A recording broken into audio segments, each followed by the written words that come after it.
بسم اللہ الرحمن الرحیم۔ السلام علیکم۔ حضرت عمر اور انصاف کا ایک انوکھا واقعہ۔ یہ واقعہ خلافت راشد کے عظیم خلیفہ حضرت عمر بن خطاب کے عدل و انصاف کی ایک روشن مثال ہے۔ ایک مرتبہ ایک قریشی نوجوان مدینے کی گلیوں میں گھبراہٹ کے عالم میں بھاگ رہا تھا۔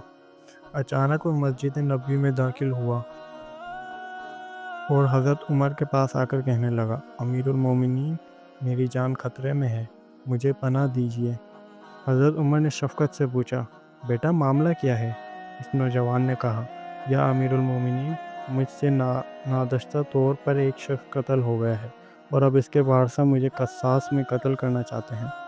حضرت عمر نے غور سے سنا اور فرمایا، اسلامی قانون کے مطابق قتل کا بدلہ قصاص ہے، مگر انصاف کا تقاضا ہے کہ تمہاری بات سنی جائے۔ اسی دوران مقتول کے ورثہ بھی وہاں پہنچ گئے اور مطالبہ کیا کہ قاتل کو سزا دی جائے۔ نوجوان نے روتے ہوئے کہا، مجھے 3 دن کی مہلت دی جائے تاکہ میں اپنے چھوٹے بھائی کو سونپ کر آ سکوں، جس کی کفالت میرے ذمہ ہے، میں لوٹ آؤں گا۔ مجمع میں خاموشی چھا گئی، کسی کو یقین نہ تھا کہ یہ نوجوان واپس آئے گا۔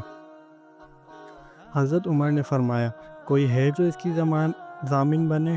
حضرت ابو ذر غفاری رضی اللہ تعالیٰ عنہ کھڑے ہوئے اور کہا، میں اس کا ضامن بنتا ہوں، اگر یہ 3 دن بعد نہ آیا تو میں قصاص میں حاضر ہو جاؤں گا۔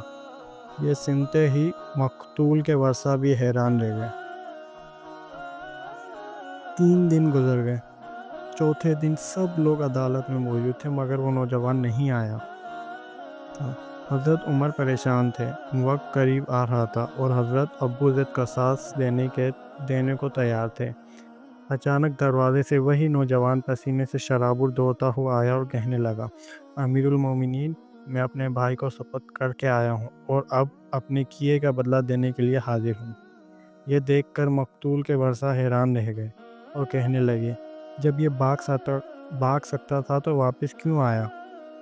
نوجوان نے جواب دیا، میں نہیں چاہتا تھا کہ کوئی یہ کہے کہ وعدے کی پاسداری مسلمانوں میں نہیں رہی۔ یہ سن کر مقتول کے ورثہ بھی رو پڑے اور کہنے لگے، جب یہ اتنا سچا اور وعدے کا پکا ہے تو ہم اللہ کے لیے اسے معاف کرتے ہیں۔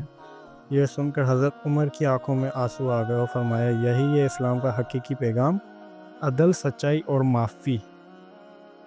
یہ واقعہ نہ صرف حضرت عمر کے عدل کی یاد دلاتا ہے بلکہ اسلامی معاشرے میں وعدے کی پاسداری اور معافی کی فضیلت کو بھی واضح کرتا ہے۔